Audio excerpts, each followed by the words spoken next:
Muy buenas noches, bienvenidos. Día viernes en Mentiras Verdaderas. Y hoy tenemos un programa que yo estoy seguro que no dejará indiferente a nadie. Es un programa que probablemente va a generar pasiones. Las redes sociales darán cuenta de ello. Créannos que lo hacemos con altura de miras y lo hacemos porque es un personaje del cual hemos oído hablar, pero no sabemos tanto. Dr. Fael, ¿cómo le va? Eduardo, un gusto estar contigo.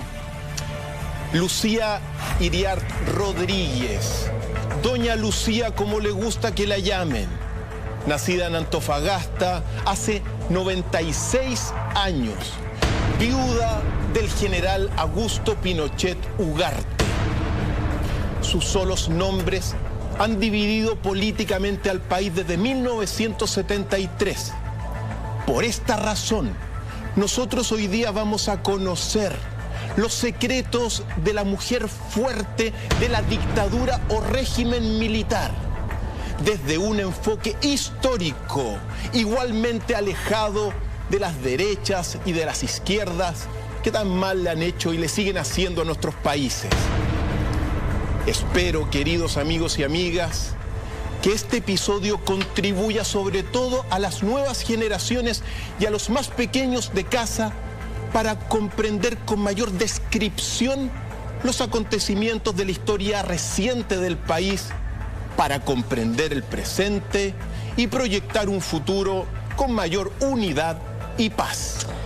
Reitero, es un episodio que ha preparado Dr. Fael en compañía de todo el equipo de Mentiras Verdaderas y lo hemos tratado de hacer con la mayor altura de miras posible. No porque lo callemos dejará de existir. Si calláramos, seríamos cómplices. Como solemos decir, aquel que tenga oídos para oír, que oiga. Y que no cese en su búsqueda el que busca.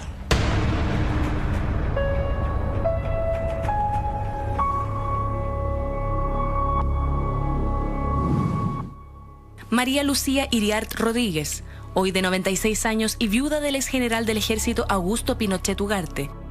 Actualmente ha reducido sus apariciones públicas, pero en aquella época la primera dama, doña Lucía, destacaba donde quiera que fuera. Heredera de una familia que gestó la Revolución Francesa y de profundas raíces democráticas, aunque no eran de origen noble, siempre tuvieron una buena posición social y solvencia económica. Lucía era la mayor de 4 hermanos y también la hija preferida de su padre, el senador radical Osvaldo Iriart. La elegancia y el carácter fuerte lo heredó de su madre, Lucía Rodríguez. Su atractivo era tal que llegó a ser reina de belleza de su liceo.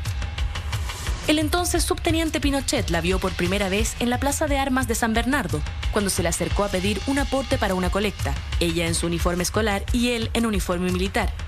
Aunque Osvaldo Iriart no veía con buenos ojos la unión, Lucía y Augusto se casaron en 1943. A partir de ese entonces, doña Lucía influiría en todas las decisiones de Pinochet.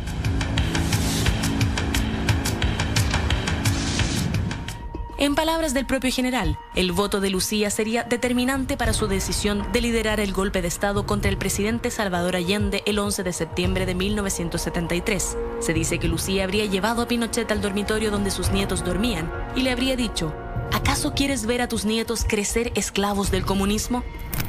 Históricamente se ha discutido cuánto se involucró doña Lucía en lo que ocurrió en Chile durante la dictadura. Se dice que tuvo que ver con la destitución del canciller Hernán Cubillos después del fallido viaje de Pinochet a Filipinas y con que el general Manuel Contreras se mantuviera en su puesto como director de la DINA.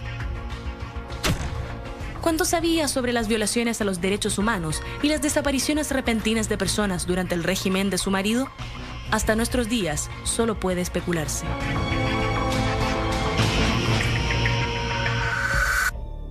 Lo que sí consta en los registros históricos es que ejerció su papel de primera dama con todo su alcance. Fue presidenta de la Fundación Centro de Madres, más conocido como SEMA Chile.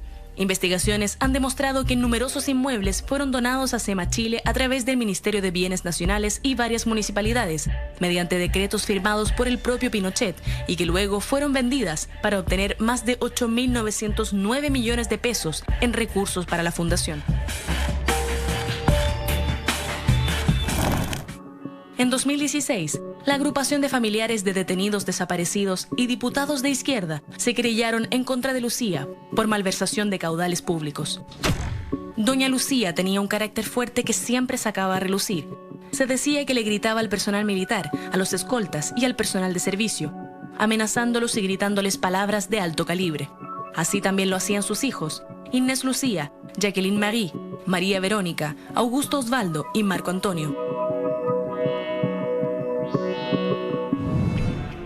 Se rumorea que sabía de las supuestas aventuras de su marido, y aún es un misterio la razón por la que nunca se separó de él.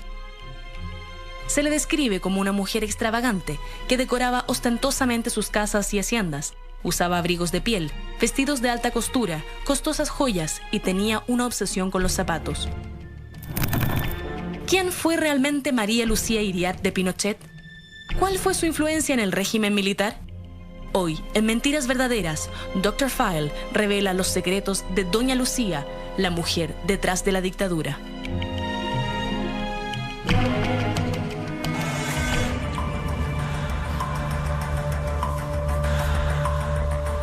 Exactamente, los secretos de una mujer detrás de la dictadura, Lucía Iriart de Pinochet.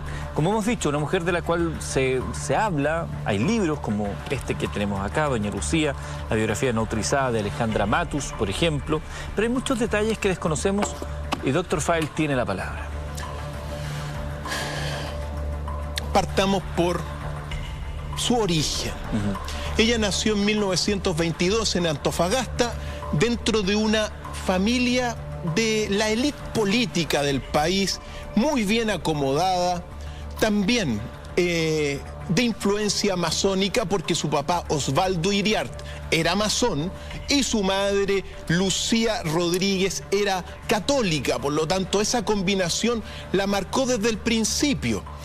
Y en este sentido, debido a su padre, ella estuvo desde pequeña involucrada familiarmente en todo lo que son las discusiones partidistas, en la ambición del poder político, porque al fin y al cabo su padre fue en su momento dado ministro del Interior de Juan Antonio Ríos, del presidente Juan Antonio Ríos, fue senador radical, abogado. Por lo tanto, ella se va criando en ese ambiente, va a tener, debido a su padre que tenía convicciones republicanas, democráticas, laicas y también estatistas, ella se va a ver influenciada naturalmente por la formación familiar. En consecuencia, mira, hay muchos que la critican diciéndole que era arribista.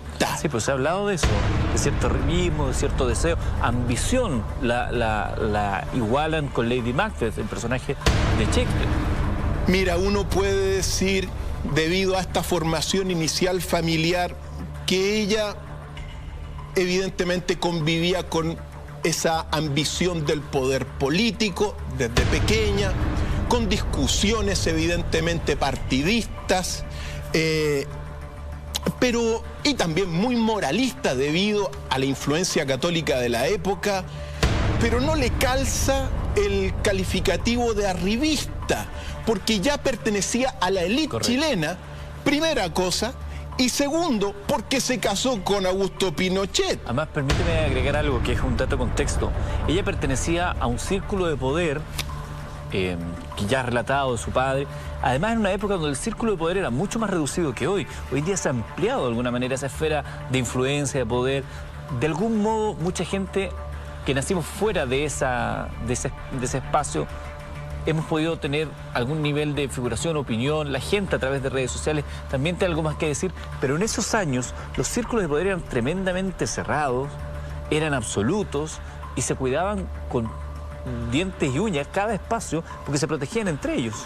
Mal que mal se venía de un siglo XIX de oligárquico. Correcto. No hay que olvidarlo también. Y la familia de Lucía, una familia vasco-francesa, bueno, muy acomodada en su momento dado. Y como te decía, también se casó con Augusto Pinochet, que venía de una clase media, nacido en Chanco, bastante normal. Por lo tanto, ese calificativo no le calza. Le podrán decir que ambicionaba el poder, sí. El poder absoluto. El poder absoluto, como quieran llamarlo, pero arribista no le calza. Ahora, En 1940 ella viajó con su familia de Antofagasta a San Bernardo, donde va a comenzar su vida en Santiago. Y es aquí, en San Bernardo, momento clave también en la vida de Lucía, porque primero estamos hablando de 1940. Ella llega a la Gran Avenida, al número 9665, cuando San Bernardo tenía 30.000 habitantes y estaba bastante lejos del Congreso. Por lo tanto, durante ese primer año acá y esos primeros momentos, fue criada sobre todo por su madre, porque su papá, que era senador en aquel entonces, tenía que viajar en tren hacia el Congreso aquí en Santiago Centro, digamos. Y aquí es donde aparece Lucía a nivel de los 16 años, cuando llega como una niña, ojo, muy hermosa. Estudió en el Liceo Elvira Brady. Era una buena alumna, pero no tenía calificaciones muy destacadas. Y es ahí, en un momento dado, particularmente en 1941, que uno tiene que recordar que fue elegida como la reina de belleza, ganó el concurso de reina de belleza de su colegio. Por lo tanto, uno puede decir que, bueno, era una mujer muy hermosa, de ojos almendrados, cabello, bueno, oscuro como se le conoce, y desde ese momento, y en ese año, va a conocer precisamente a su futuro marido. La historia señala muchos antecedentes de cómo se conocieron, la oposición que hubo dentro de su familia, cómo llega a concretarse ese matrimonio que terminaría marcando la historia de Chile. Lo seguimos revisando al regreso de la pausa acá en Mentiras Verdaderas junto a Dr. File, conociendo la historia de Lucía Iriart de Pinochet. Cuando digo seguimos con Dr. File, porque efectivamente tenemos un capítulo que es apasionante, que ya estoy viendo que en redes sociales ha habido mucho comentario, gente muy apasionada de un bando y de otro, pero acá la idea es tratar de abordar los puntos, los tópicos y ponerlos sobre la mesa. Usted tomará su propia decisión. Estamos hablando de la historia de Lucía Iriart de Pinochet. Estamos hablando desde los comienzos, su nacimiento y su infancia en Antofagasta. Nace en un círculo de poder, su padre fue ministro de Juan Antonio Ríos, posteriormente senador, hombres radicales, el poder ahí por todos lados. Pero llega el instante en que se conoce, ya estando en Santiago, siendo una jovencita muy bonita, que ganó un concurso de belleza, conoce de algún modo a Augusto Pinochet Ugarte, quien sería su marido, y juntos marcarían parte importante de la historia reciente de nuestro país. Dr. File, ¿cómo es que finalmente se concreta este encuentro entre Lucía Iriart y Augusto Pinochet?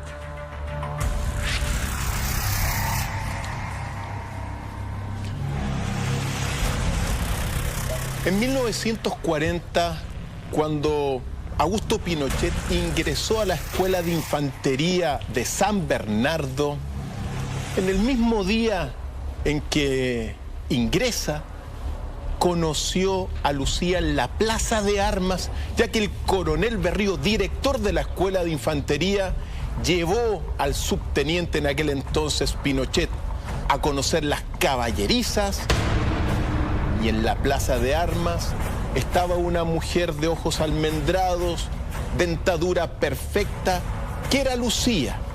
Y sucedió, Eduardo, que Lucía, como reconoció al coronel Guillermo Berríos, porque el coronel era masón y su padre era masón. Ese era el vínculo. En consecuencia, esta niña de 16 años se acercó a él a pedirle colaboración para una colecta de caridad. Berríos le habría pasado 5 pesos. Bueno, pero en representación también de Augusto Pinochet, que estaba ahí. Y ella le puso un emblema a cada uno en su solapa, y Pinochet no le dio ningún peso porque cuenta que habría olvidado en el cambio de chaqueta la plata en la otra chaqueta. Entonces, ojo, porque también aquí hay otro detalle que uno tiene que ir entendiendo, porque la primera vez que se conocen, ella expresa evidentemente una legítima vocación de servicio público, de colaboración, de organización y también de caridad, desde los 16 años, cosa que uno va a ver después potenciada cuando forme SEMA Chile y bueno, todas las otras instituciones de colaboración, voluntariado que comandó la señora Lucía. Por lo tanto, ahí se conocieron. Y esto nos remonta a aquella época, porque, mira, así como en Viña del Mar se cuenta que todas las niñas estaban o se enamoraban de los cadetes de la fuerza de la Marina, hay una amiga de ella que narra en su biografía, decía, todas estábamos enamoradas de los oficiales de la escuela de la infantería. En ese tiempo hacíamos malones. ¿Malones? Sí, pues. Y nuestros padres nos autorizaban a participar en estas fiestas hasta las 11 de la noche. Esto era característico de aquellos tiempos. Fiestas hasta las 11 de la noche y evidentemente, bueno, dentro de este marco, uno puede decir que a gusto del primer momento en que la vio, habría quedado prendida de esta belleza y de, bueno, de estas acciones de caridad que lo mostró. Pero esa fue la primera vez que se vieron, ni cruzaron palabras, y un año después... ¿Un año pasó? Pasó un año y Pinochet fue invitado por el gobernador Galvarino Ponce a una fiesta en su casa donde estaba Lucía. Y fue invitado porque Pinochet era compañero y bastante compinche del hijo del gobernador en la escuela de infantería. Y es en ese momento donde ya logran conversar.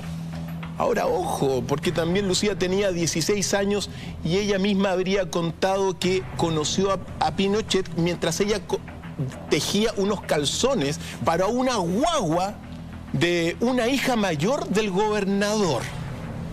Cristian. Tenía 18 años, perdón, 24 años Pinochet y 16 años Lucía. Ahora, si bien hablamos de una chica linda, que tenía esta vocación de servicio, que estaba ahí colaborando en una colecta, también es cierto, algo que relata muy bien también Alejandra Matus y que se ha ido conociendo, que ella no respondía al perfil típico de la niña buena. Ella tenía algunas actitudes que para la época eran más bien disruptivas, ¿no? Mira, ella de alguna forma lo que vivió en ese principio era estar bajo esa familia de élite, esa familia vinculada al poder. Por lo tanto, tienes razón, en gran medida lo que dice, es decir, una persona bastante, que se quería bastante a sí misma, por decirlo así. Ojo, ahora, hay un pequeño detalle, porque cuando se conocen, te va a revelar un poco la reacción de la familia. Cuando se conocen en lo de Galvarino Ponce. Claro, porque la primera impresión, a su padre no le gustó Augusto Pinochet porque primero era militar y el papá era un demócrata republicano. Y su mamá también presentó recelos contra Pinochet porque no respondía tampoco a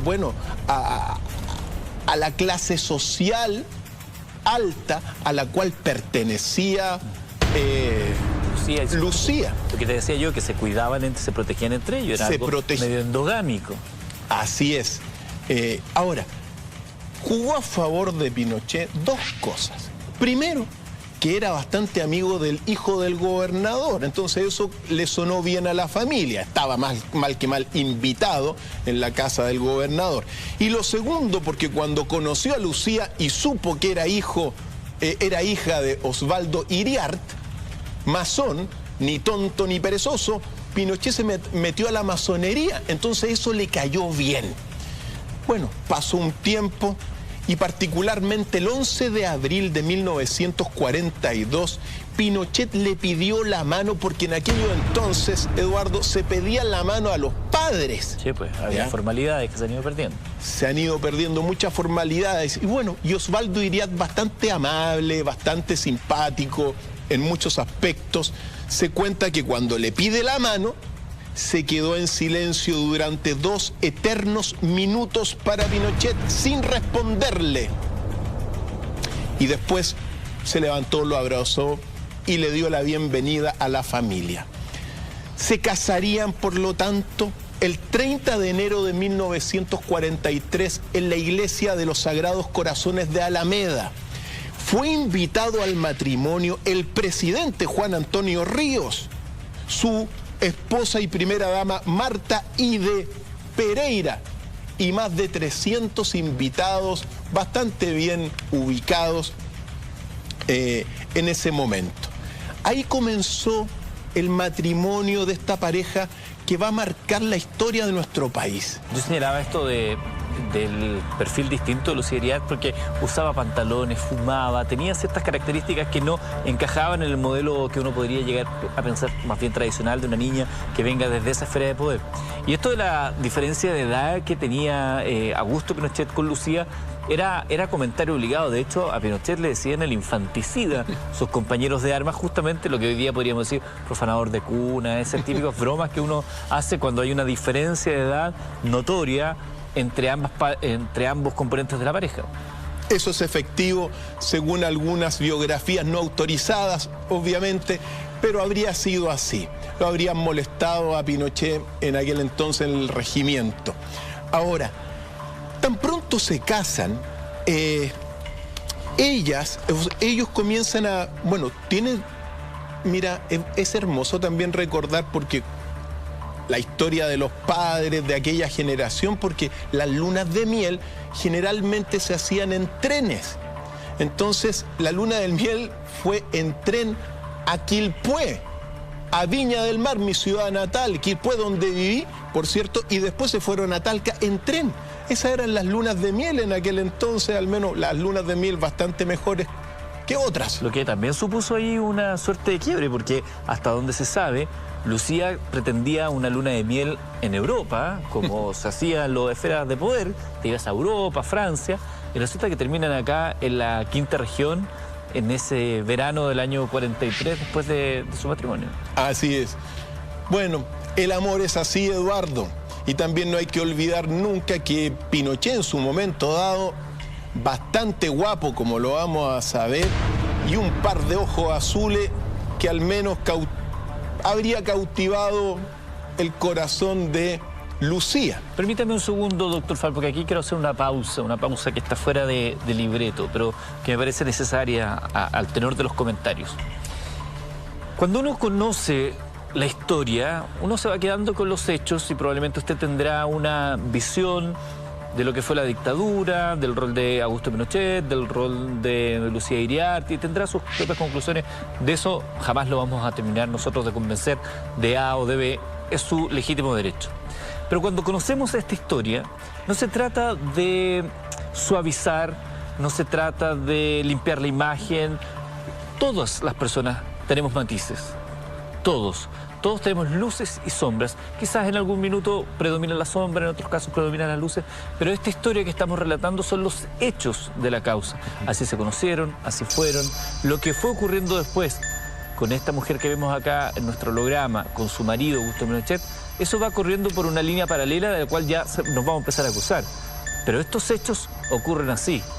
No nos equivocamos nosotros en eso, no nos confundimos ni por un segundo en lo que es la historia personal, las historias de vida y de amor de las personas y los hechos que ocurren posteriormente con las relaciones del poder. Dicho eso, por favor, continúa. Y por cierto, esta sería la etapa de la inocencia de esta pareja, porque la historia va a ir cambiando con el paso de los años.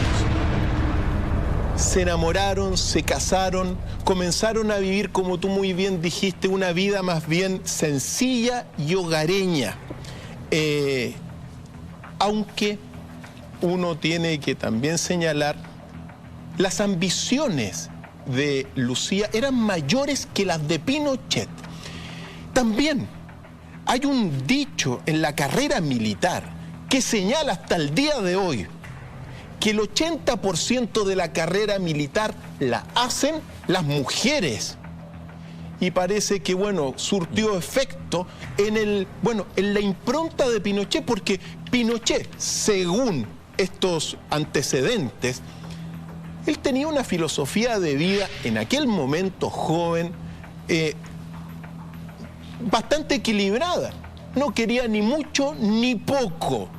Buscaba, más bien dicho, el término medio en la forma de vida. Pero Lucía no. Se cuenta también que cuando Pinochet le decía, bueno, voy a llegar a ser coronel, comenzaron a soñar como jóvenes. Ella le decía, ¿y por qué no general? Y cuando Pinochet le decía, supuestamente, bueno, llegaré a ser en algún momento comandante en jefe del ejército, ella le retrucaba la frase y le decía, ¿y por qué no ministro de defensa? Reflejando, bueno, como son muchas mujeres que tiran para arriba, como se dicen, para que los maridos no se queden durmiendo en los laureles. Ahora, también Lucía terminó las humanidades, es decir, en aquel tiempo las humanidades, pero lo que es la enseñanza media. Habría estudiado un poco de educación parvularia y después ella misma contaría en algún relato que quería estudiar Derecho, pero Pinochet la conminó a que mejor se dedicara a la familia, que se dedicara a la casa, al hogar, y de ahí que nacieron, bueno, 5 hijos, que siempre es bueno recordarlo. Lucía la mayor, Augusto el segundo, María Verónica, Marco Antonio y Jacqueline la menor, quizá la más consentida del general Pinochet. Y una especie de hijo postizo, que no hay que olvidar, el primer marido de María Verónica, que fue Julio Ponce Lerú. Aquí ya empiezan a aparecer nombres que sin duda a usted le van generando algún tipo de alarma. Otro paréntesis, ahí cuando mencionas que ella quería estudiar Derecho. Recuerdo que una época donde no era tan habitual que las mujeres estudiaran. Lo más habitual era que la mujer se casara, ojalá se casara bien, así entre comillas, se dedicara a la crianza de sus hijos, todo muy organizado, muy estructurado en un mundo que hoy nos parece medio descabellado, pero así funcionaba el planeta. Muy patriarcal por lo demás, marcado desde ese punto de vista. Entonces, ahí nuevamente tenemos esa imagen de una mujer que un tanto disruptiva en su pensamiento. También el hecho que nacieran los hijos y que ella, como lo dijo, yo recuerdo algunas entrevistas que están en archivo y que usted puede acceder fácilmente a ella, diciendo que ella tuvo que hacerse cargo de lo que significaba, porque su marido estaba estudiando, estaba en otros quehaceres, le pasaba el sueldo completo y ella era la que administraba. Ahí nuevamente vemos otra dimensión de la relevancia que tiene ella dentro del núcleo de la pareja. Por supuesto, o sea, el carácter de Lucía, de doña Lucía, lo tiene desde el principio. Una mujer que de alguna forma va a ir trazando con el paso del tiempo un modelo de mujer para muchísimas chilenas, por cierto, y como tú decías, hay que decir un detalle, pero clave en la historia de nuestro país también, porque hasta 1973, por la universidad pasaba el 1,2% de la población chilena, Eduardo, por lo tanto, así era la historia. Y que una mujer quisiera estudiar Derecho, bueno, cosa extraña. Afortunadamente mi madre estudió Derecho, así que le mandamos saludos. Y en aquel tiempo, mira lo que dijo, recordando Lucía según estas biografías, lo que dijo de aquellos primeros años. Ser esposa de militar es estar dispuesta a afrontar muchos sacrificios, amoldarse a la disciplina y sobriedad, cambios continuos de residencia que afectan a los niños en su vida escolar y de convivencia. Todo eso pierde importancia, según las palabras de esta mujer que aparece en pantalla, en beneficio de la carrera profesional de ellos. Yo conozco a muchas mujeres, bueno, esposas de militares, de personas de la Armada, que bueno, tienen que andar para arriba, para abajo, para la Antártica también, y los tienen que seguir. Por lo tanto, ese fue el comienzo de esta historia que, por cierto, va a cambiar el 11 de septiembre de 1973. Eduardo. Quiero agregar algo ahí de esta parte de la biografía para que vayamos conociendo el peso específico que alcanzaba a tener Lucía Iriart al interior de esta pareja. Ella tenía constantes disputas con Augusto Pinochet porque sentía que tenía algunas actitudes apoyeradas, sobre todo con la mamá, a la que le llamaba mamacita. Sí. Y siempre se negó a llamarlo a él como Tito, porque sentía que de alguna manera lo infantilizaba. Ella reclamaba, yo decía que ella había dado entrevistas donde decía que se había quedado a cargo de los niños, pero la verdad es que al interior ella reclamaba porque ella decía que no había nacido para esto. Ella tenía otras ambiciones, sin embargo, el sueldo no alcanzaba para pagar los personales de apoyo que se requerían para la misión. Así que tuvo que asumir nomás, como muy bien decía el Dr. File, en esta figura de la mujer que, insisto, más allá de las consideraciones, la figura de la mujer clave, muchas veces empujando el carro detrás de los hombres. Afortunadamente hoy en día la cosa está mucho más pareja. Quiero preguntar, ya que hemos conocido parte de su historia, cómo se conocieron, y empezamos a vislumbrar el temple de ella. ¿Qué rol le cupo a Lucía Iriart de Pinochet lo que conocemos hoy como el golpe de Estado del año 1973?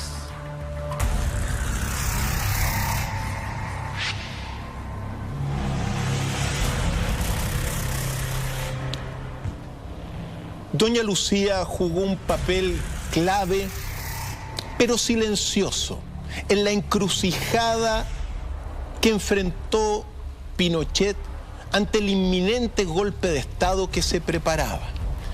Cuentan las biografías no autorizadas que una noche llevó a Augusto a la pieza donde dormían sus nietos y le preguntó: ¿quieres que tus nietos crezcan como esclavos del comunismo? Esta pregunta es clave para todos nosotros hoy en día, Eduardo y amigos, porque sea lo que sea, uno se tiene que hacer la pregunta: ¿qué hubieras preferido tú o los amigos en casa? ¿Vivir bajo la esfera de un país de la órbita soviética como la Alemania Oriental, como Cuba, o haber vivido como hemos vivido hasta el día de hoy en un país bajo la esfera capitalista de los Estados Unidos? Esa respuesta la tienen ustedes en casa, evidentemente, ¿ya? Pero aquí viene la respuesta de Pinochet. Y la respuesta de Pinochet a esa tremenda planteamiento que le hace Lucía, dice en este libro, por cierto, de Alejandra Matus, un muy buen libro, con mucha información, muy buen escrito. Recordemos que Alejandra Matus escribió el libro negro de la justicia chilena. Tiene dos imprecisiones garrafales simplemente, pero todo lo demás está muy bien para conocer un poco la vida. Dice, según, que estas fueron las respuestas de Pinochet. Y pongan atención a estas palabras, queridos amigos, cuando Pinochet le responde y le dice: mijita, es muy fácil hablar de pronunciamiento militar o como que quieras llamarlo, pero no olvides que los militares estamos preparados para la guerra, que es muerte, sangre y dolor. Luego se buscan responsables directos de algo tan impersonal como es actuar en combate, donde unos y otros caen. No imagines que los soldados que nos rodean no van a caer también. Llorarán viudas y huérfanos. Todo esto lo estás poniendo sobre mis hombros y mi conciencia. Es una encrucijada en la que el camino a seguir es duro y difícil de elegir. Esa fue la respuesta de Pinochet.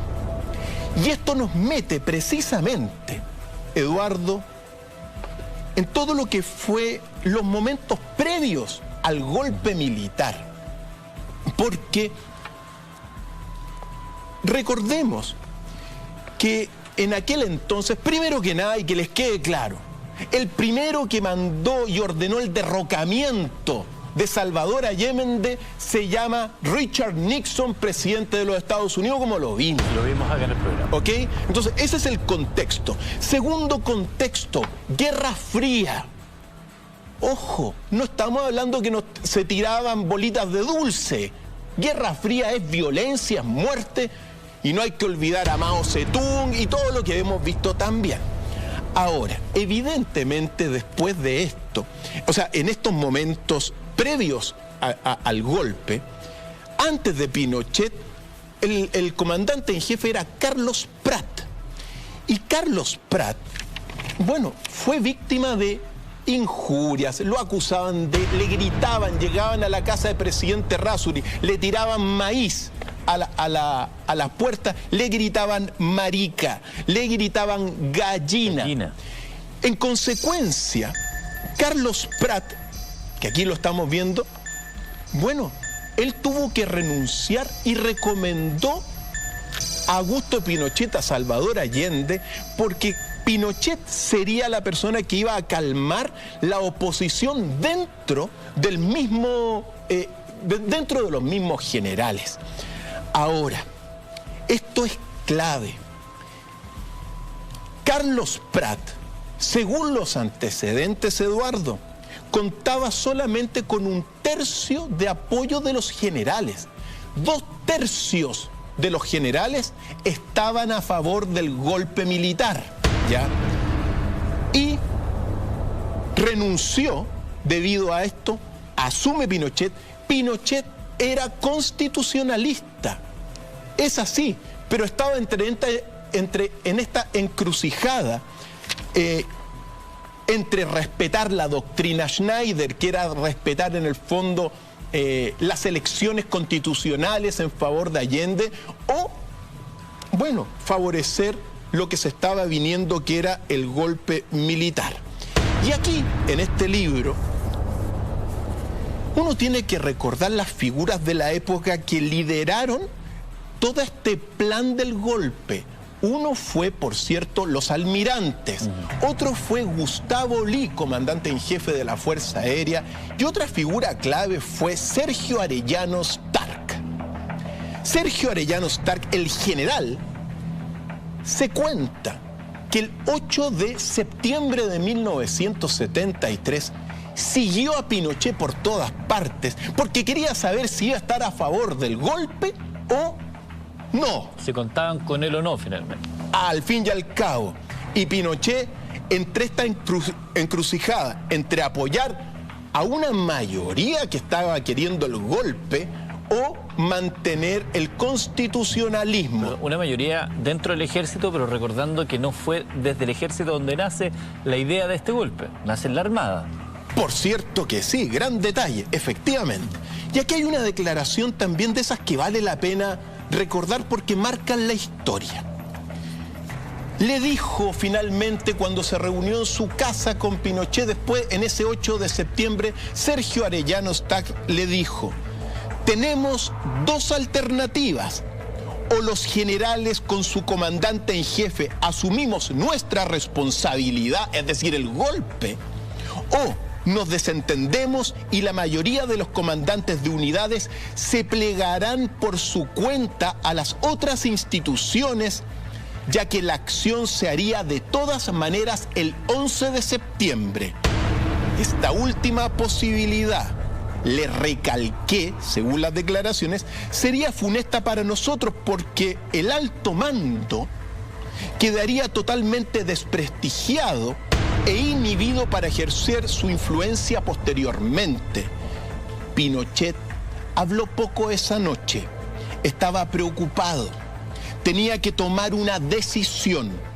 Así lo pensaba yo después de que le había hablado con la pasión que nos inspira la gran causa que habíamos abrazado, el capitalismo. en un momento me dijo textualmente: yo no soy marxista, mierda. Y golpeó el brazo de la silla donde estaba sentado. Le repliqué, dijo Stark, que lo sabía y que entonces lo pondría en contacto con el general Gustavo Lee, que esperaba el resultado de esa conversación en su casa. Ahí Pinochet me dijo que no era necesario, que él mismo iba a llamar a el general Lee. Por lo tanto, dentro de este escenario, esa era la encrucijada. Súmale también lo siguiente, que es muy importante para ese momento clave. Recordemos, amigos y amigas, que la Contraloría General de la República, que los tribunales de justicia de la época, que también todo lo que fue el Parlamento, firmaron una declaración donde calificaron al gobierno de Salvador Allende como fuera de la ley. Claro. ¿Ya? Eso estaba claro. Dentro de este escenario, Pinochet tenía que decidir y todos sabemos cómo decidió. Pero tenemos una declaración del expresidente Patricio Aylwin que de alguna forma resume todo esto. Porque ahí estaba la pregunta, bueno, ¿comunismo o capitalismo? Y si esto es así, bueno, en este país realmente había una mayoría que quería al menos el capitalismo que el comunismo. Escuchemos este testimonio de Aylwin. Como presidente del Partido Demócrata Cristiano, ¿cuál cree usted que fueron las causas que provocaron la acción de las Fuerzas Armadas? Nosotros tenemos el convencimiento de que la llamada vía chilena de construcción del socialismo, que empujó y enarboló como bandera a la unidad popular y exhibió mucho en el extranjero, estaba rotundamente fracasada. Y eso lo sabían los militantes de la Unidad Popular y lo sabía Allende. Y por eso ellos se prestaban, a través de la organización de milicias armadas, muy fuertemente equipadas, que constituían un verdadero ejército paralelo, para dar un autogolpe y asumir por la violencia la totalidad del poder. En estas circunstancias, pensamos que la acción de las Fuerzas Armadas simplemente se anticipó a ese riesgo para salvar al país de caer en una guerra civil o en una tiranía comunista.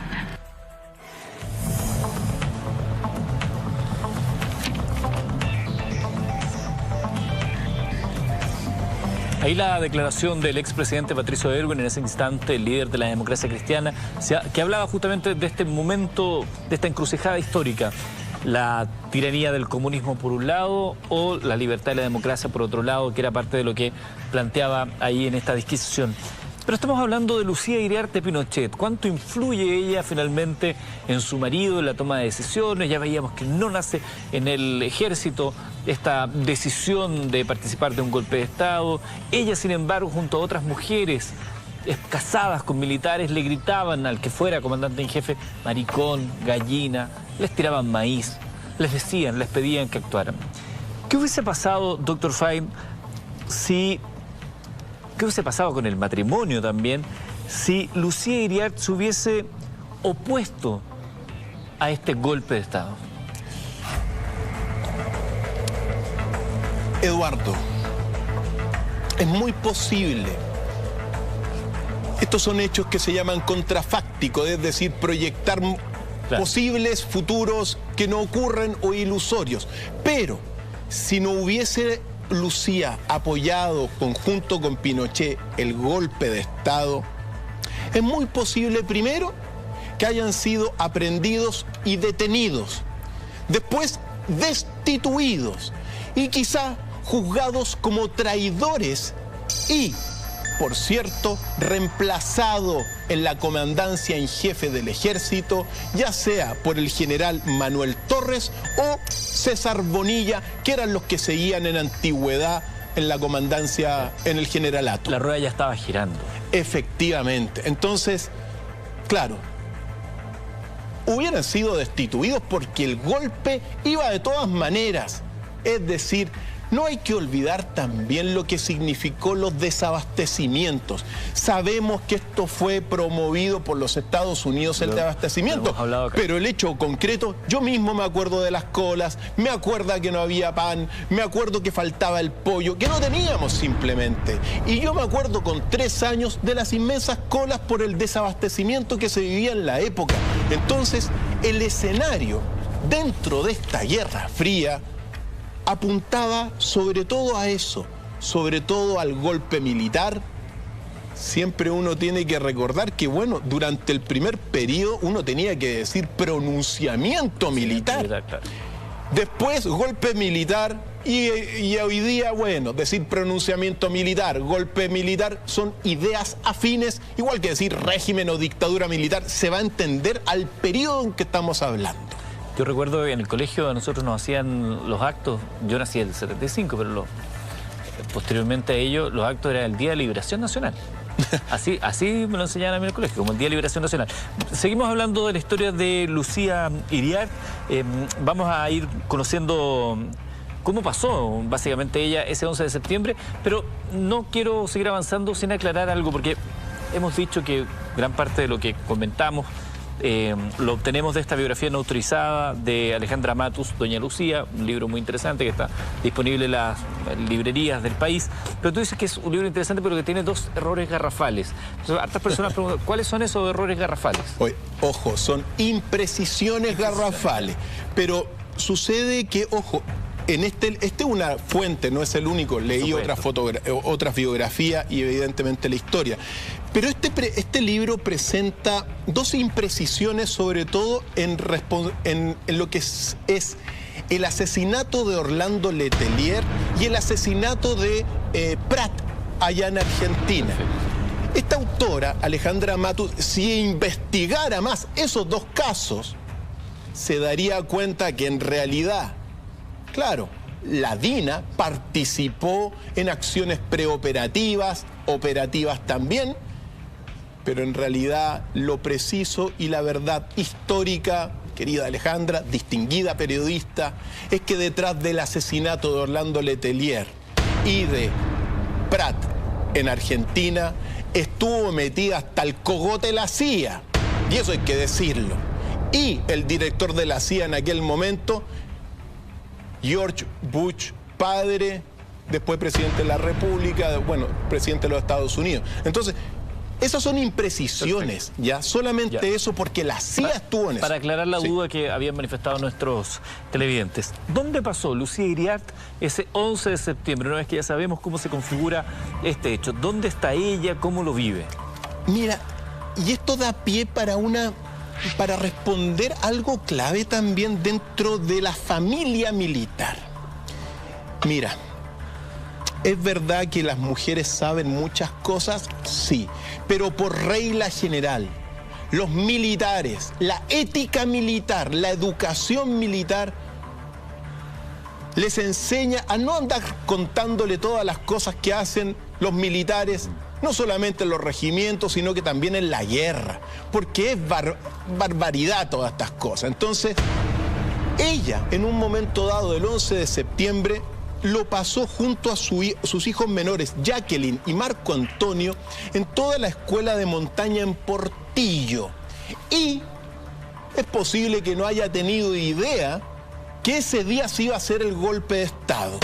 Por esto mismo que te digo, los militares, un militar correcto, no le anda diciendo hoy día me... Tienen reserva. Tienen reserva, ¿ya?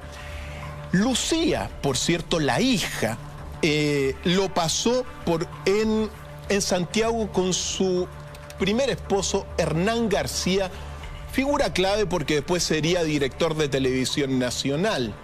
Augusto que en aquel entonces era subteniente, fue destinado a Antofagasta y su hija María Verónica junto a Julio Ponce Lerú lo pasaron en Panamá. Un entre paréntesis en todo caso, Julio Ponce Lerú fue, mira, quizá el hijo que no tuvo Pinochet, porque era una persona bastante más astuta, bastante reservada, templada. Tuvo 2 hijos varones. Así es. Y en consecuencia, gracias a Pinochet, Julio Ponce Lerú se enriqueció muchísimo. Y bueno, y una persona muy poderosa hasta el día de hoy, debido a estas cualidades que no lo presentaron sus otros hijos. De alguna forma, mira, no se portaba muy bien.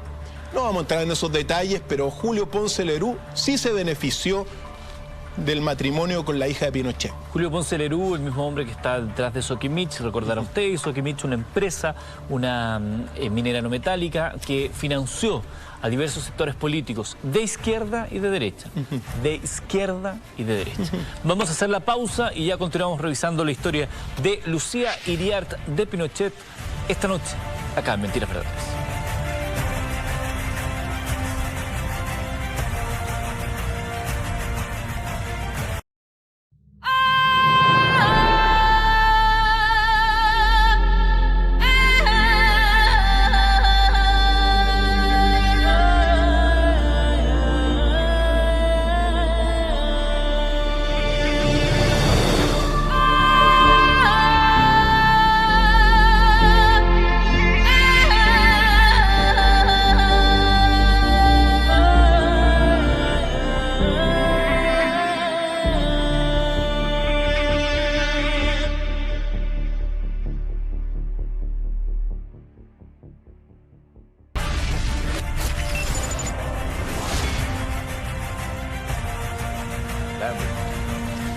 Pero la otra cosa es cómo lo toma finalmente el entorno.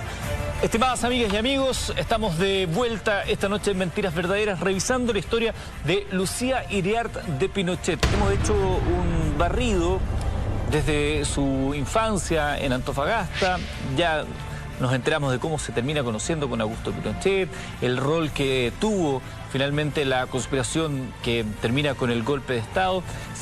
Nos dijo, doctor Fall, dónde había estado ella, se fue a la escuela de montaña con algunos de sus hijos, pero lo que todavía no hemos llegado es al momento de cómo lo toma finalmente su entorno, su padre particularmente, que era un hombre, insistimos, ligado a la esfera del poder, fue ministro de Juan Antonio Ríos, fue senador. ¿Cómo se toma él el hecho de que su yerno participe de un golpe de Estado? No se lo tomó muy bien, de partida.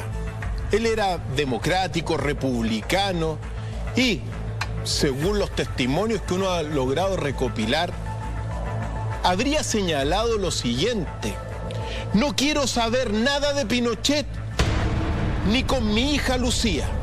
Ah, se enojó con los dos. Se enojó con los dos.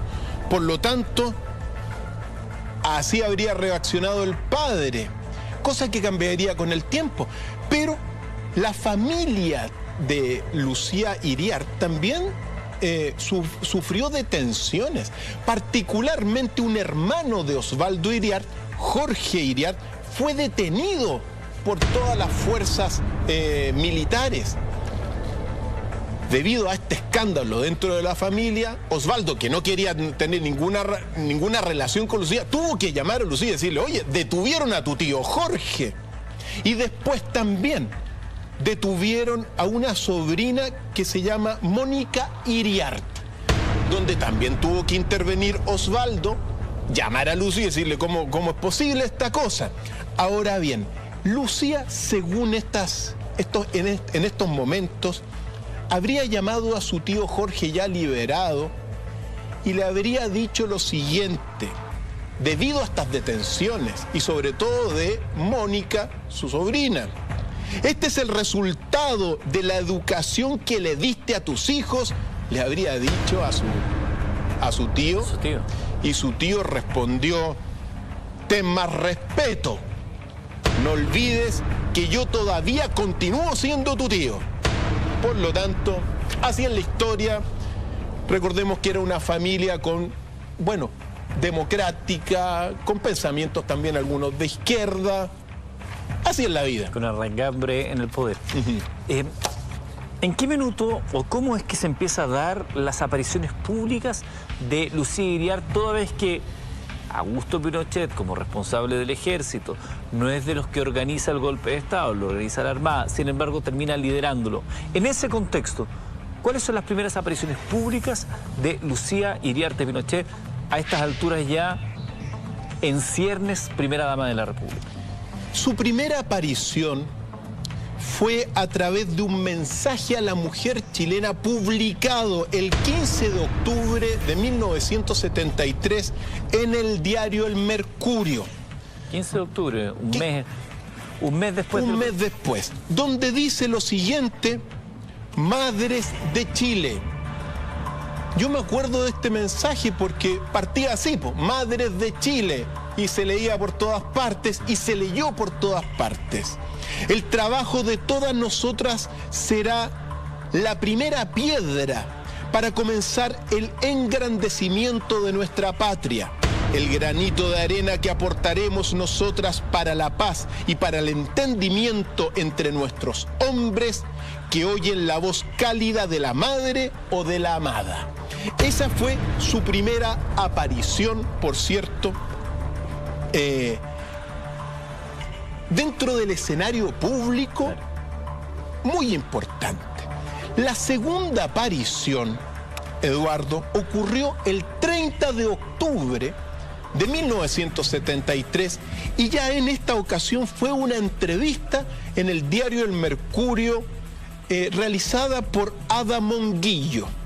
Y comienza algo que va a ser clave en todos estos, momentos de la historia, que es el control de las conciencias. Mira, no era como hoy día, hace 46 años, Eduardo. En aquel entonces, habían dos periódicos nomás, El Mercurio y La Tercera. Se acabaron los otros periódicos. Estaba también Televisión Nacional, estaba la revista utilísima de SEMA Chile, eso es posterior. Pero en ese momento, esto es relevante porque de alguna forma el régimen va a comenzar a ocupar a Lucía y su obra y sus palabras y esta entrevista en particular como para, propaganda del régimen. Y dice lo siguiente, porque en esa entrevista con Ada Monguillo, que posteriormente, debido a esta entrevista, Lucía la contrató como una asesora directa, se presenta a la señora Lucía como una mujer sacrificada, austera, equilibrada y agradable. Su personalidad carismática, evidentemente, atrayente. Menciona textualmente sobre sus hijos, señala que solo nos han traído satisfacciones. Jamás tuvimos problemas de adolescentes con ellos. Seguramente, no seguramente. Ahora van a comenzar los problemas con más de alguno de sus hijos, que los dejamos ahí. Se mostró en esta primera entrevista como una mujer profundamente católica, de religiosidad y de moralidad, que va a ir impregnando, el ethos de la dictadura, una moralidad que, hay que acompañarla también con todo lo que fue esta impronta del discurso de Jaime Guzmán, que también, Lucía no le caía, parece muy bien Jaime Guzmán, pero Jaime Guzmán, con ese tono moralista, más Lucía, van a ir impregnando dentro de este condicionamiento mediático debido al Mercurio, a La Tercera, de, una propaganda para el régimen. Y dice en esa entrevista: continuaremos siendo las personas que hemos sido y viviremos con mucha austeridad, que es un poco la vida de los militares por regla general. Esa fue la segunda aparición. Claro que tan pronto, al poco tiempo después, se cambió de su casa a la casa de presidente Riesco, que es una casa de los comandantes en jefes, comenzó a hacer remodelaciones y esa impronta de austeridad va a ir cambiando evidentemente con el paso del tiempo. Y la tercera aparición de Lucía ocurrió el 22 de diciembre del año 1973, aparición clave para todo lo que va a ser el proyecto social de Lucía, porque también en el Mercurio ese día va a anunciar la reestructuración de SEMA Chile, que había sido una inspiración nacida de los gobiernos radicales, evidentemente de Juan Antonio Ríos y Pedro Aguirre Cerda.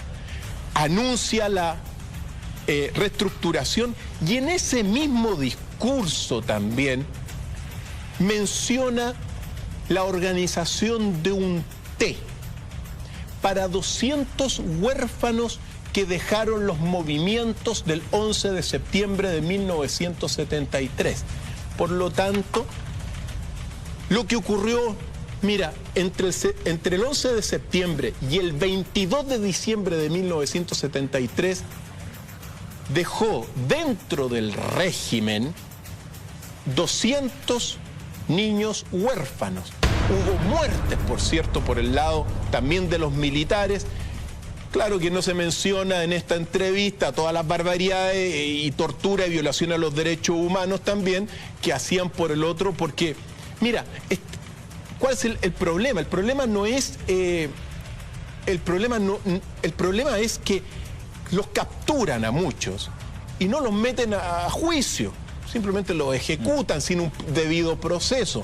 Esas son las violaciones a los derechos humanos y uno sabe que al menos 3.052 detenidos desaparecidos dejó la dictadura de Pinochet. Permítame preguntar algo sobre estas apariciones, estas primeras apariciones de Lucía Iriart, donde empieza el país a conocerla, empieza a visibilizarla. Hasta donde se sabe, iba a haber una rotativa entre los comandantes en jefes de la Junta de Gobierno sobre quién ejercería el poder. Por lo tanto, no existiría esta figura de la primera dama per se, porque le iba a corresponder en turnos de acuerdo a este orden que se iba a establecer. Me imagino que esta cantidad de acciones públicas de Lucía Iriart y todo lo asociado empezó a dejar ya víctimas en el camino, me imagino, en el resto de las mujeres de los otros comandantes en jefe.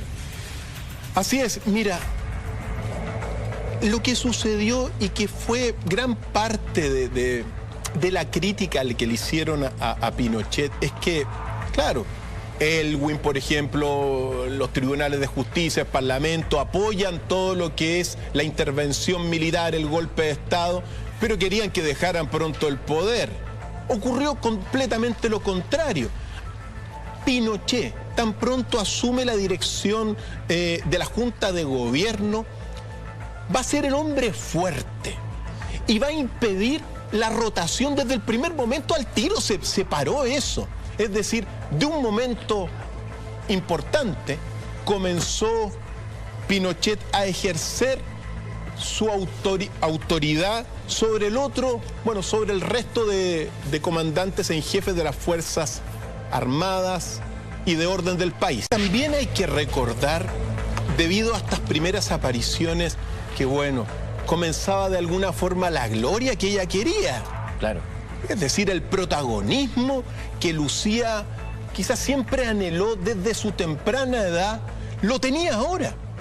Y uno tiene que decir, o sea, ella quería de alguna forma equilibrar la figura pública que significaba Augusto Pinochet en su época, pero desde el lado femenino, la pareja gobernante.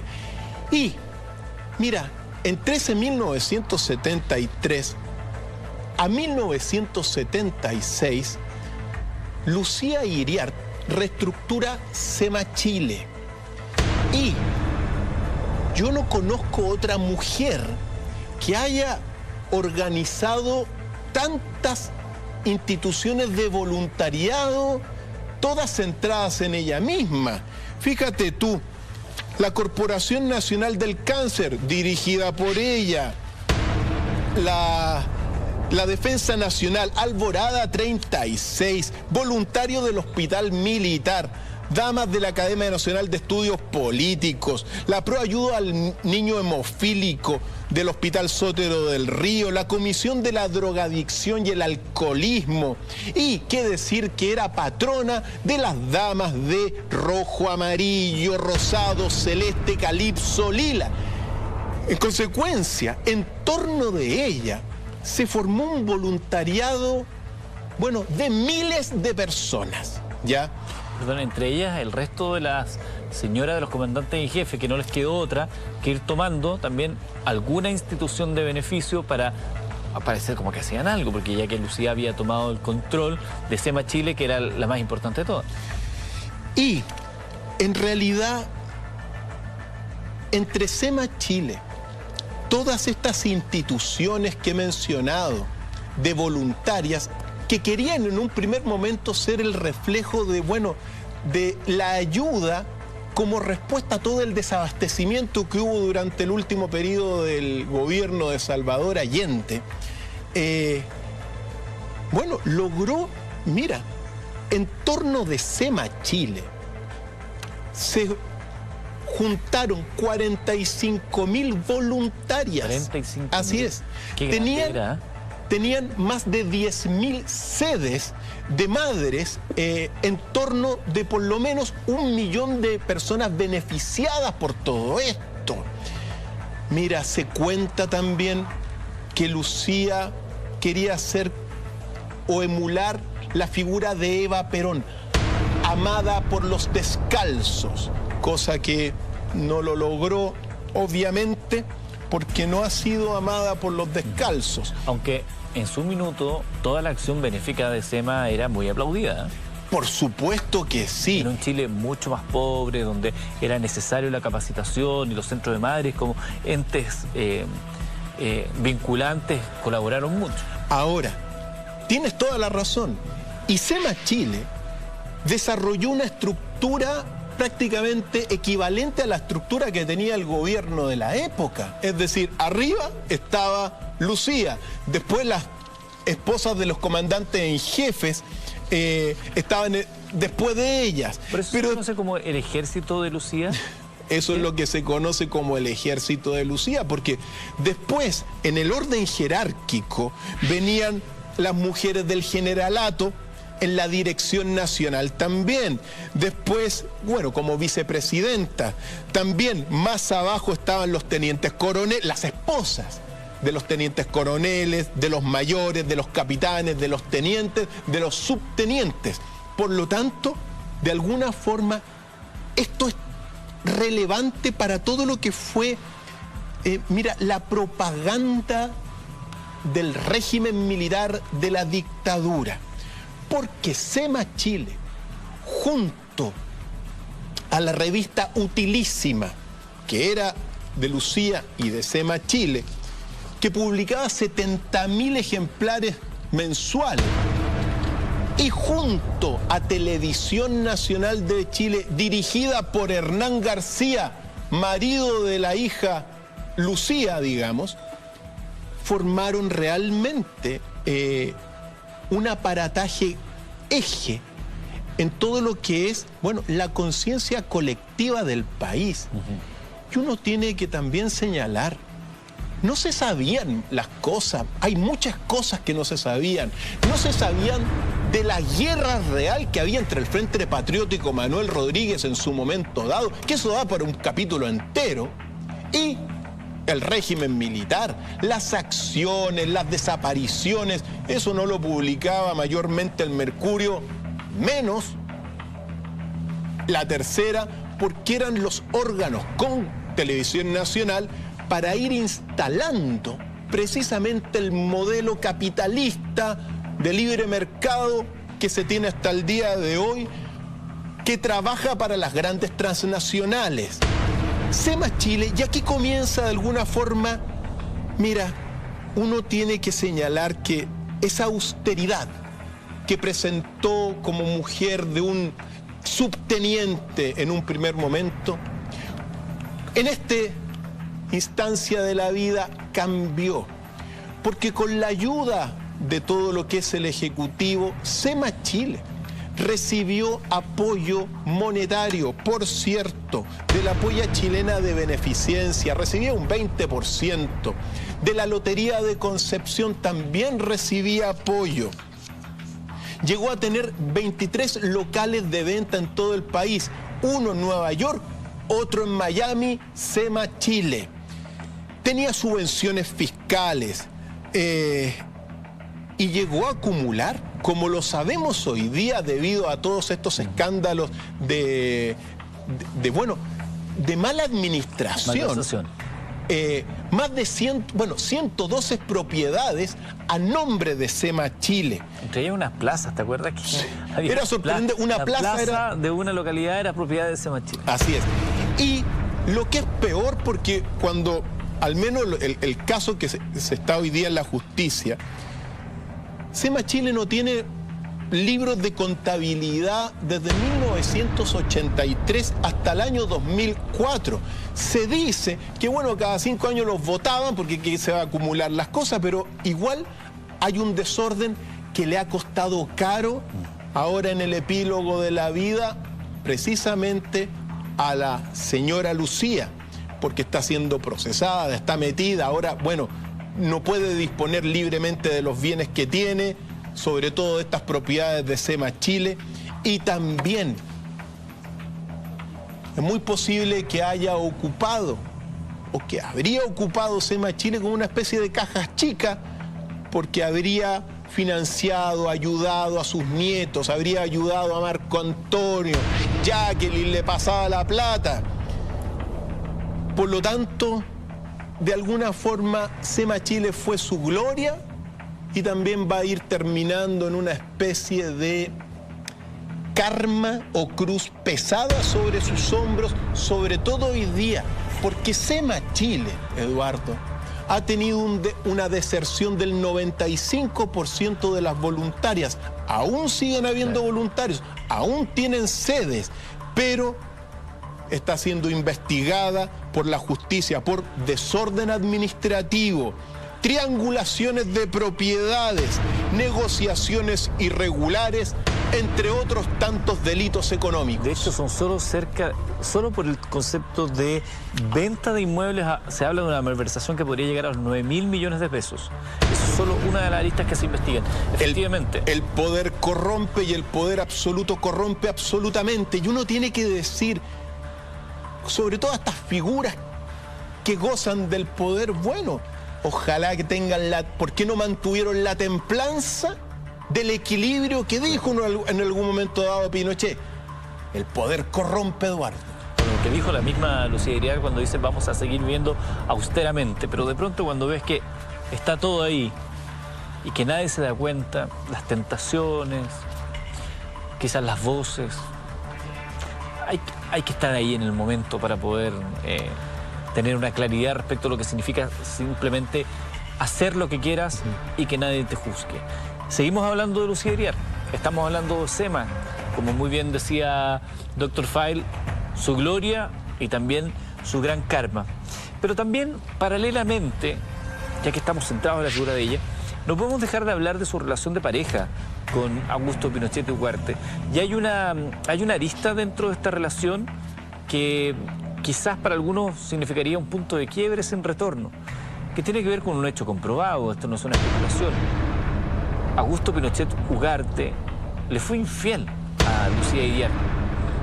Lo que no pretende usted que nosotros lo veamos desde la perspectiva moralista, no somos quien para juzgar, pero hay un hecho ahí que también marca la figura, la forma de ser de Lucía Iriart cuando se conocen de las amantes de Pinochet.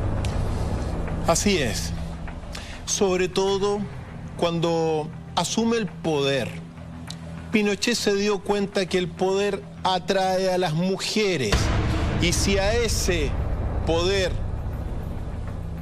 le suma la gorra, el traje militar y los ojos azules de Pinochet en un país como Chile, Pinochet lo disfrutó. Veo, doctor File, que le pone mucho énfasis en lo de los ojos azules, considerando que usted también los tiene de ese color. Detalles exclusivos de cómo estas amantes de Pinochet influyeron o no en la relación que tenía con Lucía Iriart? ¿Y cómo fue el devenir de ahí en más de la historia que a usted y a mí nos compete? Al regreso de la pausa acá en Mentiras Verdaderas.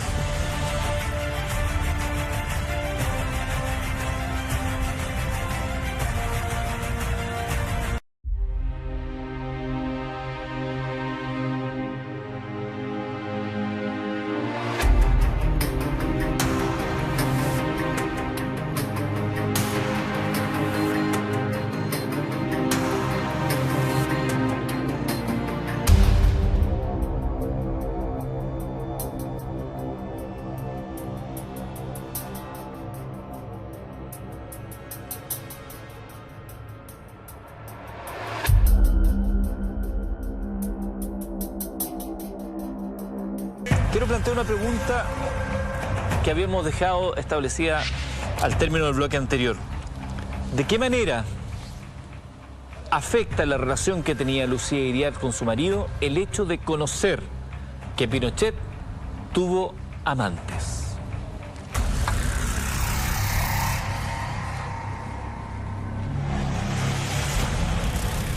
Este hecho, queridos amigos y amigas, de que Pinochet, bueno, más de alguna canita al aire tuvo, le provocó una obsesión de persecución a la señora Lucía. En cuanto que no lo iba a aceptar, nunca lo aceptó, y eso lo fue propagando no solamente en su círculo cercano, sino que también en todo el ejército. Ella prohibía que hubiesen infidelidades, perseguía a todas aquellas personas que se querían separar, porque buscaba sobre todo que la mujer sea madre, esposa también y dueña de casa. Mira, Eduardo, se le generó prácticamente una psicosis a la señora Lucía debido a que Pinochet de repente decía a sus comandos: quiero salir a relajarme. Y cuando decía eso, parece que los comandos tenían que montar una operación de sigilo completo para que la señora Lucía no se diera cuenta, bueno, de las cositas que hacía Pinochet. Hay que recordar también que fue un hombre, Pinochet, muy amado. Hay testimonios claves donde está rodeado de cientos de mujeres. No lo dejan pasar. Y entre esos halagos, bueno, le pasaban unos papelitos con los números de teléfonos. Uno de los cómplices en este tipo de fiestas que hacía Pinochet, por cierto, fue Álvaro Corbalán Castilla, mayor y agente también de la CNI, Central Nacional de Inteligencia, que era tan cruel con sus enemigos, particularmente del Frente Patriótico Manuel Rodríguez, como bueno Balafarra.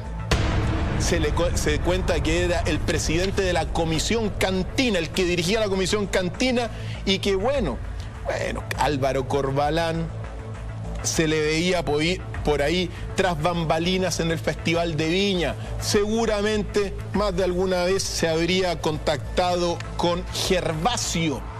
Y, por cierto, se le veía en el Danubio Azul, en la Casona del Canto. Y se logró la simpatía de la señora Lucía.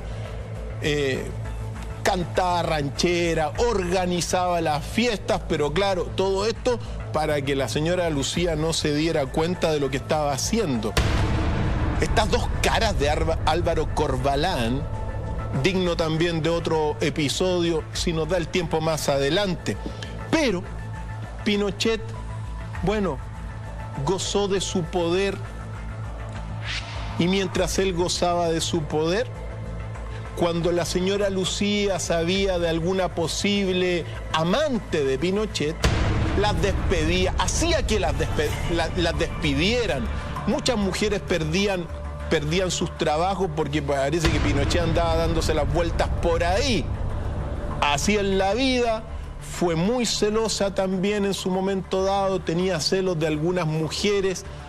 Y siempre uno tiene que recordar, mira, hay un pasaje que cuentan las biografías no autorizadas, que al final de la vida, primero, Pinochet estaba lleno de canas, por cierto, pelo blanco, así que sí, bueno, pero cuenta, hay un pasaje que dice, le habría dicho a un amigo, no se separe, amigo, míreme a mí, ya en el epílogo de la vida, que he tenido más de 1000 mujeres.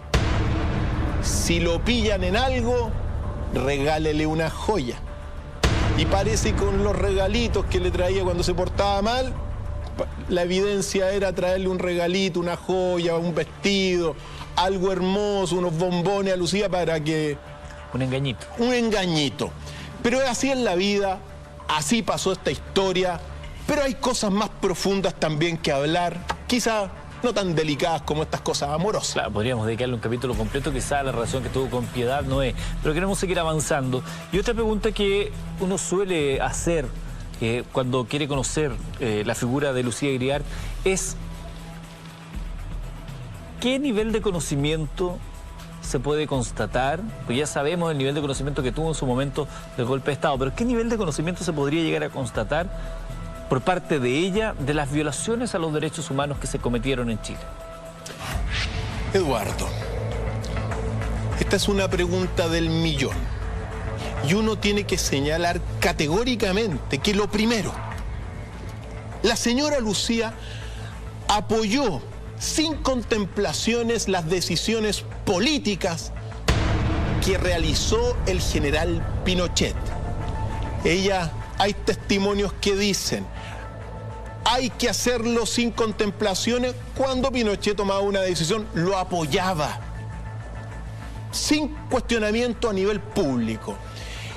Y hay otra declaración que plantea un tema profundo para nosotros, que dice, ella decía que esto, lo que se estaba viviendo en aquel tiempo, era una guerra, y en la guerra todo está permitido. Dice textualmente, según la escucharon, si no eran ellos, hubiésemos sido nosotros. Por lo tanto, se plantea un escenario que en realidad es de un conflicto social armado entre los grupos revolucionarios de izquierda y las fuerzas militares. Y esto es relevante sobre todo para la proyección del país. Porque ¿qué es lo que sucedió después de estos conflictos sociales? Aparecen las derechas tomando dos actitudes. Primero, la justificación de sus crímenes y después la victimización. Pero por el lado de la izquierda política hacen lo mismo, Eduardo. Justifican la matanza, la muerte, por ejemplo, el crimen de Jaime Guzmán, después se victimizan. Entonces, hemos estado durante 46 años con derechas e izquierdas en este país que se justifican, se victimizan y lo que es peor, hacen la transferencia de la culpa y de la rabia al otro. Por lo tanto, Eduardo, esto es un fenómeno de psicología social. Hemos vivido en torno de derechas ideológicas y de izquierdas ideológicas de carácter sádicos y masoquistas, que lo único que hacen es dividirnos. Por eso, uno tiene que señalar claro, ¿hasta cuándo se justifican, transfieren la culpa? Porque ha generado una sociedad chilena que tú dices, y en las redes sociales constan, pones Pinochet, se dividen, se descalifican, porque la política ideológica nos ha transformado en un diálogo sádico, masoquista, transferencias de culpa. Horrible, Eduardo. En otro aspecto, Lucía sabía de lo que ocurría, pero estoy podría estar muy seguro quizá de decir que no conocía los detalles de lo que significaban las desapariciones, porque no le compete tampoco conocer esas cosas. Pero también se sabe que muchas familias, muchas personas llegaban a SEMA Chile, preguntándole a ella por detenidos desaparecidos. Y la respuesta se la daba, cuando le llegaban estas solicitudes, se la daba Manuel Contreras a la señora Lucía, gran amigo de Lucía, Manuel Contreras, y quizá el único que le perdonó las infidelidades fue a Manuel Contreras. Pero cuando llegaba un detenido, o sea, cuando llegaba una solicitud de investigación a Semachile, cuando estaban detenidos, se respondía que textualmente no hay registro de la persona, que la persona haya abandonado el país o que haya fallecido en el intento, con la firma de Lucía. Pero cuando habían casos de muertos, la carta que se enviaba estaba a nombre de la Casa Militar y era firmada por la jefa de gabinete. En consecuencia, eso uno puede constatar que supo de lo que ocurría, quizá no era el detalle, pero a sus oídos llegaron estos casos y ella respondió con una moralidad, como decíamos, un tono moralista, parecido al de Jaime Guzmán, y así es la historia de Eduardo. En consecuencia, uno tiene que decir y también recordar, los militares no andan contando las barbaridades, pero al lado de ella estaba Manuel Contreras, estaba también Corbalán, entre otros. Perdón, este antecedente de la amistad que unía a Lucía Iriart con Manuel Contreras, ¿cuáles son las bases de esa amistad? ¿De dónde viene? ¿Por qué es tan férrea? Es tan férrea, primero, porque Manuel Contreras fue prácticamente el protector de la familia de Pinochet.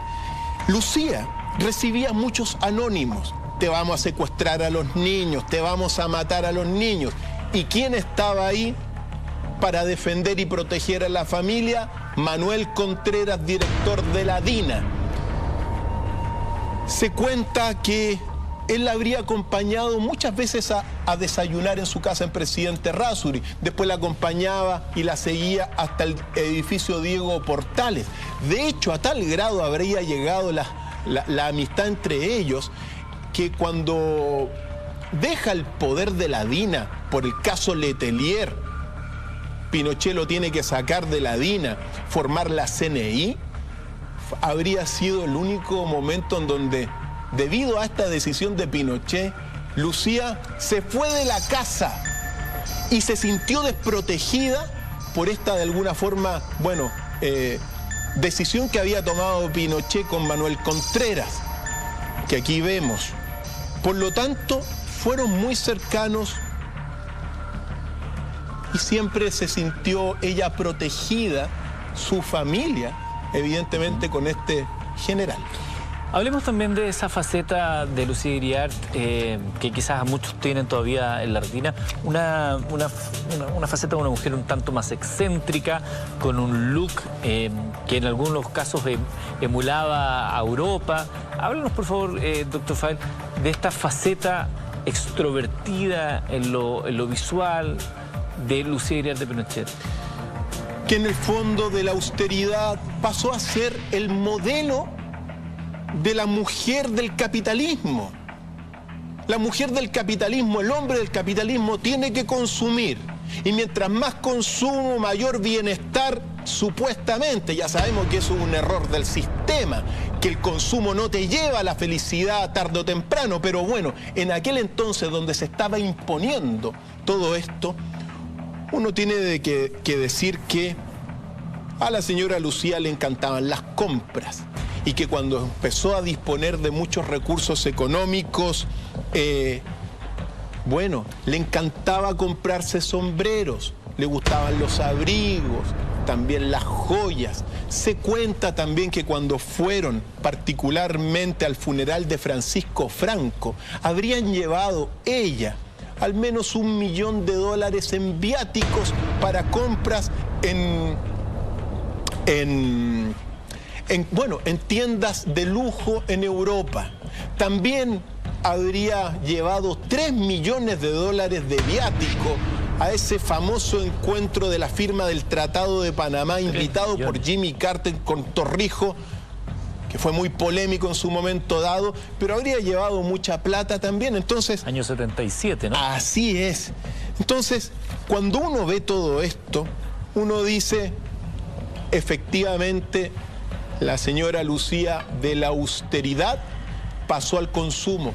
No hay que olvidar también, bueno, las casas que tiene, y particularmente la construcción de la casa de los Curros de 80.000 metros cuadrados. Sí, pues. Es decir, detrás de todo esto estaba ella. Ella era la que de alguna forma quería tener estas casas grandes y lo logró. Logró pasar a ser, mira, no solamente la primera voluntaria del régimen y del país, sino que también quizá, como lo hemos dicho en el capítulo, la mujer fuerte, la mujer más poderosa, más rica, más influyente de, bueno, al menos 17 años en la vida de nuestra patria. Otro momento clave en la historia de nuestro país y del devenir finalmente de este matrimonio fue el arresto de Pinochet en Londres. ¿Cómo vive Lucía Iriart este momento y posteriormente los últimos años de Augusto Pinochet? Ahí comienza el ocaso. 503 días prisioneros en Londres debido a las acciones judiciales que comandó Baltasar Garzón. Ella cuenta que el único momento de relativa satisfacción fue cuando Margaret Thatcher, el 26 de marzo de 1999, los visitó. Pero toda esa prisión allá fue padecimiento, sufrimiento, a tal grado que tuvo que aparecer la Operación Retorno bajo el gobierno de Eduardo Frei, y el 10 de marzo del año 2000 la pareja llegó a Chile de regreso. Ahí hubo una discusión porque Lucía quería que apareciera en silla de ruedas y Pinochet le dijo, no, yo voy a aparecer parado, caminando. Así llegó a la patria mía después de esta prisión. Bueno, llegó en la silla de ruedas y después se paró. Se paró, claro. El milagro de Pudahuel le llamaron. Pero ahí también, en este, ya con 86, con mucha edad, se hizo Pinochet muy dependiente de Lucía. Y ahí, al final de la vida, Lucía le pasó la cuenta un poco a Pinochet por las canitas al aire, entre otras cosas, y porque se había transformado muy dependiente. Le decía inútil, no eres capaz de nada. Lo trató bastante rudamente durante algún tiempo y eso le consta a muchas personas. Llegamos ya casi al final para dedicarle unos minutos a la situación actual de Lucía Iriart tras la muerte de Pinochet, la longevidad, su estado de salud, la aparente soledad. ¿Cuál es la relación o cuál es la situación actual de Lucía Iriart de Pinochet? Lucía Iriart tiene 96 años. Ya está en el epílogo de la vida.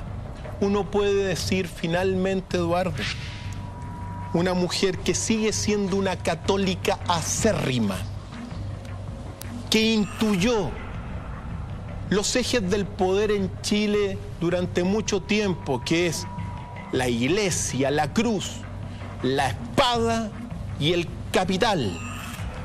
Promovió la figura de una mujer madre, esposa, dueña de casa, y en todo este escenario, evidentemente, el poder la corrompió en algunos aspectos, como hemos visto sobre todo en la administración. Hay una última verdad de la señora Lucía que siempre vale la pena recordar, que quizá sintetiza toda esta época y que es reflexión para nosotros.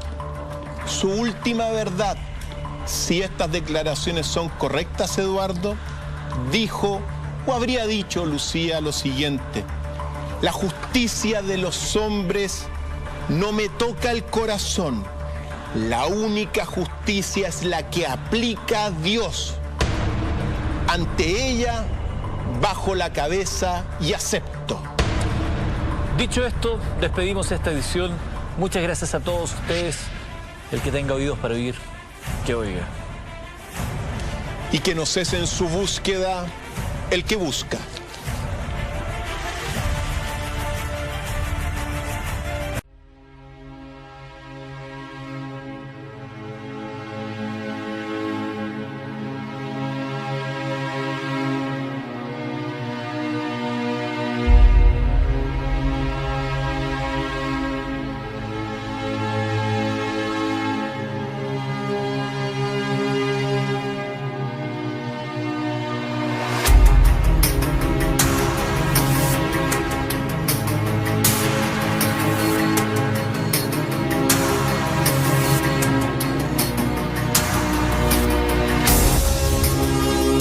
La academia busca el cultivo de la sabiduría y la evolución de la conciencia y está compuesta por 4 escuelas. La escuela de los 8 enigmas, la escuela de las 8 culturas, la escuela de las 8 fuerzas y la escuela de los 8 milagros. Las 4 escuelas se relacionan entre sí, al igual que las 8 disciplinas de cada una de ellas. Entre el 8 y el 4 se da la cuadratura del círculo de la sabiduría. Inscríbete en www.academia.university. Nos vemos en la academia.